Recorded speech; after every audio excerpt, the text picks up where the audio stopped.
Good morning friends. आइए आज हम देखते हैं कि बैंकों से हाउसिंग लोन कैसे प्राप्त करें। आए दिन हम सभी की एक इच्छा होती है या मनुष्य के जीवन में हर एक की एक इच्छा होती है कि हमारा एक अपना घर हो, एक अच्छा सा घर हो, बड़ा सा घर हो और वेल इक्विप्ड घर हो। और हर आदमी अपनी मेहनत से, अपनी कोशिश से, अपनी आजीविका से कुछ पैसे बचाकर घर खरीदता है और उस घर के में अपना जीवन यापन करता है और ये पूरे जीवन की पूंजी होती है। चूंकि इस घर को खरीदने के लिए जो आज के समय में अमाउंट और कहें इन्वेस्टमेंट अधिक से अधिक ज़रूरत पड़ती है ताकि आपको एक अच्छा मन के अनुसार फ्लैट, ज़मीन, लैंड आपको प्राप्त हो सके और आपने जो फंड इन्वेस्टमेंट किया है उसका सदुपयोग हो सके। आइए देखते हैं हम हाउसिंग लोन कैसे लें। सबसे पहला, हाउसिंग लोन किस किस पर्पस के लिए हो सकता है। तो हाउसिंग लोन नॉर्मली कंस्ट्रक्शन के लिए भी हो सकता है, आपको नई लैंड एक्वायर करने के लिए, और देयर आफ्टर आप उस पर कंस्ट्रक्शन के लिए भी लोन ले सकते हैं, एक्सटेंशन के लिए भी लोन ले सकते हैं अपनी एग्जिस्टिंग हाउस पे, रिपेयर एंड रिनोवेशन के लिए भी लोन ले सकते हैं, अल्टरेशन के लिए भी लोन ले सकते हैं। ये चार चीज़ें हैं बेसिकली जिसके ऊपर हाउसिंग लोन सबसे ज़्यादा लोग बैंकों से प्रोक्योर करते हैं या लेते हैं। अब आ गई एलिजिबल कौन है हाउसिंग लोन लेने के लिए। कोई भी इंडिविजुअल, सैलरीड एम्प्लॉय हो, सेल्फ एम्प्लॉयड पर्सन हो, प्रोफेशनल हो, ये सभी एलिजिबल होते हैं। साथ में ऐसा कोई भी व्यक्ति जो लीगली आइडेंटिफाइड हो और उसकी रेगुलर सोर्स ऑफ इनकम हो, वो भी हाउसिंग लोन के लिए एलिजिबल है या पात्र है। अब नॉर्मली जो ईच एंड एवरी बैंकों में है कि क्वांटम ऑफ लोन कितना मिलेगा और उसकी क्या मार्जिन होगी। तो हर एक बैंकों ने जो है कस्टमर्स को दो टाइप में डिवाइड कर रखा है, एक सैलरीड कस्टमर और दूसरा non salaried customer. Salaried customer वैसे कस्टमर्स हैं जिनकी सोर्स ऑफ इनकम रेगुलर है, जैसे कोई सैलरी होल्डर, नौकरी पेशा व्यक्ति नॉर्मली इसी में आते हैं। सैलरीड कस्टमर जिनकी रेगुलर सोर्स ऑफ इनकम होती है तो इन्हें सैलरीड कस्टमर ही कहा जाता है। अब सैलरीड कस्टमर के लिए क्या है सबसे बड़ा चीज, उनकी ग्रॉस एनुअल इनकम जो होगी वो रेगुलर इनकम होगी फ्रॉम ऑल सोर्सेज से। कोई भी विंडफॉल इनकम, विंडफॉल मीन्स कि जैसे हमारी सैलरी मिल रही है हर महीने, सपोज करें 30,000 मिल रही है, 40,000 मिल रही है, 50,000 मिल रही है, नॉर्मली जो भी मिल रही है, ये साल में जो 12 महीने का हुआ टोटल, उसके अलावा जो आपने एडिशनल इनकम अपने आईटीआर में शो करी है वो किसी ऐसे सोर्स से ना हो जिसका हर साल रेगुलर आउटपुट या आउटकम ना होता हो, वैसे इनकम को बैंक कंसिडर नहीं करते। जैसे लाइक टेम्पोररी नेचर में ओवर टाइम आ गया, तो ये सब चीज़ें जो है आपके इनकम में नहीं आएंगी, इसको ग्रॉस इनकम से हटा दिया जाएगा और इस इनकम को हम लोग रेगुलर इनकम नहीं कहते हैं, इसे विंडफॉल इनकम कहते हैं। अब इसमें आते हैं हम आगे, नेक्स्ट में आते हैं कि जो भी आपने इनकम शो करी है बैंकों के पास में वो सपोर्टेड होना चाहिए डॉक्यूमेंट्री एविडेंस के अनुसार। जैसे आपकी सैलरी आती है तो अकाउंट स्टेटमेंट दें, सैलरी स्लिप दें, आईटीआर दें। आईटीआर आपकी लास्ट 3 इयर्स की होनी चाहिए। आप सैलरी होल्डर हैं, फॉर्म 16 भी दे सकते हैं आईटीआर नहीं फाइल करा आपने तो ये सारी चीजें हैं जो आपके सैलरी को प्रूफ करती हैं। अब हम देखते हैं कि लोन अमाउंट कितना हो सकता है। नॉर्मली जो है लोन अमाउंट 3 पार्ट्स में डिवाइड किया जाता है। पहला अप टू 30 lakhs, दूसरा होता है 30 lakhs to 75 lakhs और तीसरा होता है अबव 75 lakhs। नॉर्मली जो बैंक को से जो लोन दिए जाते हैं 30 लाख तक के लिए 90% तक लोन बैंक सैंक्शन करते हैं, 10% आपकी मार्जिन होती है। जैसे आप मान लें 30 लाख की टोटल प्रोजेक्ट कॉस्ट है, बैंक आपको 27 lakhs आपके इनकम के बेसिस पे दे सकते हैं, बाकी 3 लाख आपको अपनी मार्जिन लगानी पड़ेगी। 30 लाख से 75 लाख के बीच की कोई भी आपकी हाउसिंग प्रोजेक्ट है तो उसमें आपको 80% तक फिनांस हो सकता है। 75 लाख से ऊपर की जो भी प्रोजेक्ट है उसमें 75% तक फिनांस हो सकता है।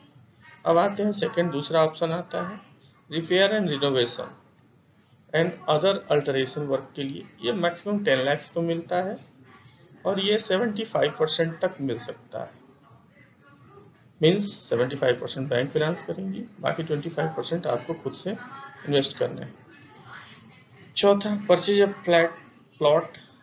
अगर मान लें आपने फ्लैट खरीदा, बनी बनाई बिल्डिंग खरीदी, हम बंगला खरीद रहे हैं, मीन्स जो कंस्ट्रक्टेड बिल्डिंग है उसके लिए मार्जिन ऊपर दिए अनुसार है।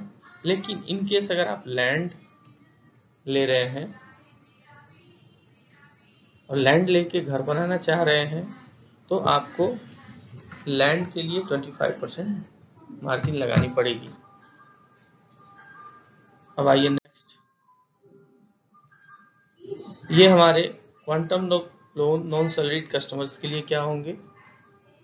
ग्रॉस इनकम सेम रहेगी की जो क्राइटेरिया है as like non salaried customers के लिए सैलरीड कस्टमर से बराबर ही रहेगी। नॉन सैलरीड में की जो इनकम आती है मोस्टली बिजनेस पर्पज से आती है, इंटरेस्ट से आती है और रेंट से आती है और मैनी मोर। तो क्वांटम ऑफ लोन क्या हो सकता है, इसमें सिर्फ 2 ही क्राइटेरिया रखी गई है, अप टू 75 lakhs 80%। कोई भी प्रोजेक्ट कॉस्ट होगी या कॉस्ट ऑफ दी होम होगा या कॉस्ट ऑफ दी फ्लैट होगी तो 75 लाख की अगर कॉस्ट बनती है तो उस पर 80% बैंक फिनांस करेंगे, बाकी 20% कस्टमर्स को देना है। 75 lakhs एंड अबव की लोन के लिए 75% बैंक फिनांस करेगी, 25% आपको देना है। अब आते हैं रिपेयर एंड रिनोवेशन के लिए 75% बैंक देगा, 25% आपको देना है।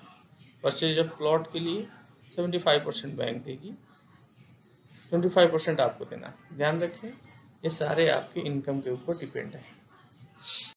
क्वांटम ऑफ लोन, बैंक जो आपकी एलिजिबिलिटी निकालते हैं या बैंक आपको लोन देने की एलिजिबिलिटी अराइव करते हैं उसमें मोस्टली आपकी इनकम देखी जाती है। इनकम में एक क्राइटेरिया है बैंकों का कि सर्टेन परसेंटेज तक आपकी एनुअल इनकम का बैंक एज ए EMI ले सकते हैं। बियॉन्ड उसके ऊपर EMI के लिए आपकी पेमेंट इनकम से कटौती नहीं कर सकते या ये EMI में कंसिडर नहीं कर सकते, क्योंकि कुछ अमाउंट आपको भी अपने डे टू डे लाइफ के लिए जरूरत होती है। इसलिए बैंकों ने NIM का फॉर्मूला निकाला, नेट एनुअल इनकम निम या net monthly income means gross monthly income minus all statutory deductions. इसमें ऑल एग्जिस्टिंग टैक्सेस और प्रपोज्ड EMI भी घटा दिए जाते हैं ग्रॉस इनकम से, तो नेट मंथली इनकम निकलता है।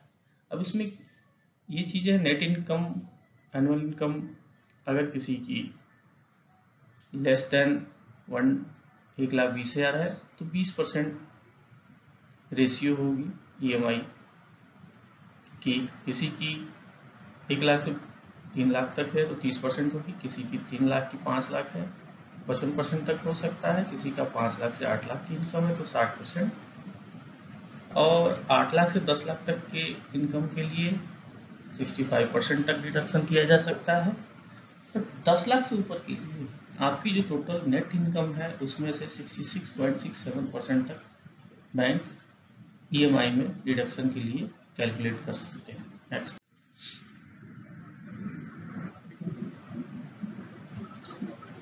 अब EMI for the purpose of computing EMI public NMI ratio will include all the EMI towards existing loan and proposed loan. Therefore, existing EMI should not be deducted from the gross monthly income for the purpose of computation of NMI. Net note: permissible loan amount will be assessed on the basis of lower value arrived at from eligible criteria. आइए देखते हैं next क्या हो सकता है।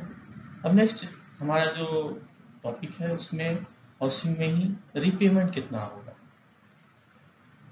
जो bank की policy है ये बैंक टू बैंक उनके बोर्ड के अनुसार वेरी कर सकती है। Normally housing loan maximum 30 years के लिए होता है और जो मैक्सिमम रीचिंग ऑफ एज या मैक्सिमम एज सीलिंग जो है ये बैंक टू बैंक वेरी करता है। कहीं 70 इयर्स है, कहीं 75 इयर्स है, दोनों हो सकते हैं। बट किसी भी कीमत पे 30 इयर्स से ज़्यादा की हाउसिंग लोन नहीं हो सकती है। मीन्स 360 महीने से ज़्यादा की हाउसिंग लोन आपको सैंक्शन नहीं हो सकती है। किस पर्पज़ के लिए? For purchase of plot, construction of building, purchase of flat, purchase of floor, purchase of bungalow, इन सब के लिए मैक्सिमम रीपेमेंट पीरियड 30 इयर्स तक हो सकता है।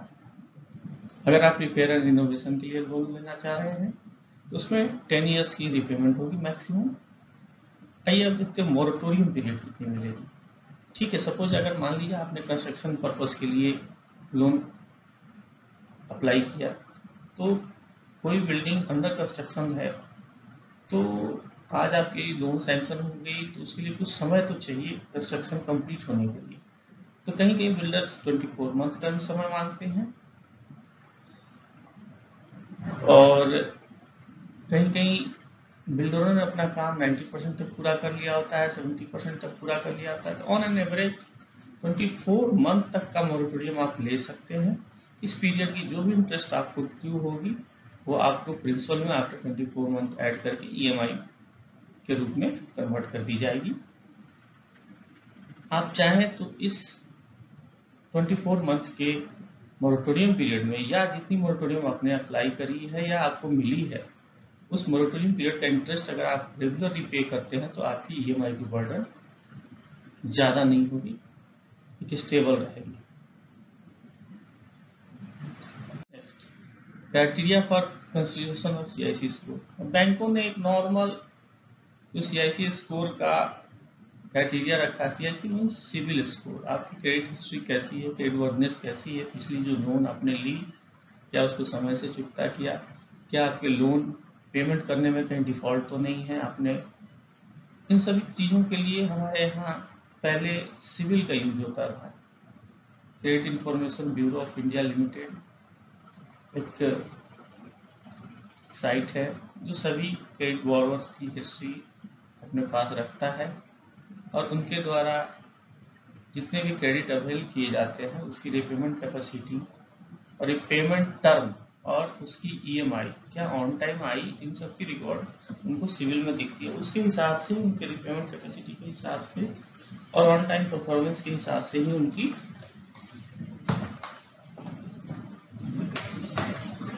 स्कोर डिसाइड की जाती है। नॉर्मली अभी सभी बैंकों ने सिविल को प्राइमरी तौर पे रखा है बट कुछ बैंकों ने अब क्रिस और एक्सपीरियन ये दो और भी CIC कंपनीज हैं, इनके भी स्कोर ऑब्टेन करना और एक्सट्रैक्ट करना शुरू कर दिए हैं। सिविल के लिए नॉर्मली 675, क्रिस के लिए 675 और एक्सपीरियन के लिए 700 की स्कोर बैंक ने डिसाइड कर रखा है। अब आइए देखते हैं लिस्ट ऑफ पेपर या डॉक्यूमेंट्स क्या होंगे। तो सबसे कॉमन जो होगा ऑल एप्लीकेंट के लिए एम्प्लॉयर आइडेंटिटी कार्ड पहला, लोन एप्लीकेशन दूसरा, कंप्लीटेड लोन एप्लीकेशन जो होगा वो ड्यूली फिल्ड होना चाहिए, उसे photograph bank to bank vary करेंगे। नॉर्मली 3 होते हैं, 3 फोटोग्राफ अफिक्स होने चाहिए लोन एप्लीकेशन पे। प्रूफ ऑफ आइडेंटिटी में के लिए आपको कोई KYC डॉक्यूमेंट देनी होगी जैसे PAN card, passport, driving licence, voter card. Proof of residence के लिए आप रिसेंट टेलीफोन बिल दे सकते हैं, इलेक्ट्रिसिटी दे सकते हैं, वाटर बिल दे सकते हैं, पाइप बिल दे सकते हैं, वोटर कार्ड को भी आइडेंटिटी ले सकते हैं हम लोग, ड्राइविंग लाइसेंस को भी ले सकते हैं, आधार कार्ड भी ले सकते हैं। Property paper, property papers means जो प्रॉपर्टी आप परचेज करने जा रहे हैं उसकी chain of title deeds clear होनी चाहिए ताकि आपकी प्रॉपर्टी किसी लीगल कॉम्प्लिकेशंस से फ्री रहे। तो प्रॉपर्टी पेपर जब भी आप घर खरीदें या खरीदना जा रहे हैं तो चेन ऑफ टाइटल डीड्स हमेशा सेलर से ऑब्टेन करें, अगर वो बिल्डर हो, इंडिविजुअल हो, कोई भी हो, बट प्रॉपर्टी के चेन ऑफ टाइटल डीड्स जरूर ऑब्टेन करें। उसमें एक इंडिकेटिव लिस्ट हमने तैयार करी है जो आपको थोड़ी सी हेल्प करेगी। उस लिस्ट में पहला आता है परमिशन फॉर कंस्ट्रक्शन। अब नॉर्मली जितने भी म्यूनिसिपल कॉरपोरेशंस हैं, अथॉरिटीज हैं, उनके यहाँ जो भी बिल्डिंग कंस्ट्रक्ट होगी वहाँ उनसे परमिशन की ज़रूरत होगी। तो कोई भी बिल्डर, कोई भी इंडिविजुअल कस्टमर जो अपना घर बनाना चाह रहा है या बिल्डिंग बनाना चाह रहा है या फ्लैट बनाना चाह रहा है, उनको संबंधित संस्था से परमिशन लेनी पड़ेगी। दूसरा, registered agreement for sale, allotment letter, stamp agreement for sale, ये होना चाहिए। जो सेलर है आपके फेवर में एग्रीमेंट ऑफ सेल बनाएगा वो डेली स्टाम्प होना चाहिए। तीसरा, ऑक्यूपेंसी सर्टिफिकेट होना चाहिए अगर ready to move in project है। चौथा, शेयर सर्टिफिकेट होना चाहिए, महाराष्ट्र के केस में लागू है। Maintenance bill, electricity bill, property tax receipt in case flat is ready condition या कोई सेकंड फ्लैट परचेज कर रहा है, मीन्स किसी के पास ऑलरेडी है, वो अपना फ्लैट दूसरे को सेल कर रहा है, तो उनके पास बिल होंगी, इलेक्ट्रिसिटी बिल होगी, प्रॉपर्टी टैक्स की रिसीट होगी, मेंटेनेंस बिल होगी, वो सारे लेंगे। अप्रूव्ड प्लान की कॉपी लेंगे। Registered development agreement of the builder, in case अगर उसने फ्लैट बनाया है बिल्डर ने तो ये डॉक्यूमेंट भी चाहिए होंगे, कॉन्वेंस डीड भी चाहिए होगी नई प्रॉपर्टी की, payment receipt of bank account statement चाहिए होगी कि जो आपने बिल्डर को या सेलर को पेमेंट दिया है उसकी कॉपी। तीसरी, अकाउंट स्टेटमेंट चाहिए लास्ट 6 मंथ की, सभी बैंक जितने भी आपके सेविंग अकाउंट स्टेटमेंट हैं जिससे आपकी इनकम आती है या क्रेडिट होती है, बिजनेस अकाउंट स्टेटमेंट हैं जहाँ से आपकी इनकम क्रेडिट होती है, उसके लास्ट 6 महीने की अकाउंट स्टेटमेंट, और जितने भी आपके लोन हैं उनके 1 साल के स्टेटमेंट। अब आइए देखते हैं इनकम के लिए क्या चाहिए। सैलरीड कस्टमर के लिए salary slip for last 3 month, copy of form 16 ले लीजिए पिछले 2 साल के, आईटी रिटर्न पिछले 2 साल के, और आईटी रिटर्न ड्यूली एक्नॉलेज्ड होना चाहिए। मीन्स आपने आईटी रिटर्न जो सबमिट करी वो एज ऑन डेट यूआईडी के थ्रू वेरीफाई हो जा रही है, अकाउंट लिंक के थ्रू वेरीफाई हो रही है, और उसकी एक्नॉलेजमेंट आपको जीमेल पे या आपके कंसर्न मेल आईडी पे आ जाती है, उसकी copy. Income proof for non salaried customer या बिजनेस कह सकते हैं, तो उनके लिए बिजनेस एड्रेस का प्रूफ होगा, IT return for last 3 years होगी, बैलेंस शीट और पीएल होगा लास्ट 3 ईयर्स का, बिजनेस लाइसेंस होगी, टीडीएस सर्टिफिकेट होगा फॉर्म 16 अगर उनको टीडीएस लगी है, सर्टिफिकेट ऑफ क्वालिफिकेशन होगा, और सीए डॉक्टर एंड प्रोफेशनल्स के लिए ये लागू है। Next, processing charges bank to bank vary करेगा, ऑन एन एवरेज 20,000 तक मैक्सिमम हो सकती है। इसी के साथ सभी का बहुत बहुत धन्यवाद। अगर आपको हमारा यह प्रेजेंटेशन अच्छा लगा हो तो इसे आप विनम्र अनुरोध है लाइक करें, शेयर करें, सब्सक्राइब करें। धन्यवाद, थैंक यू।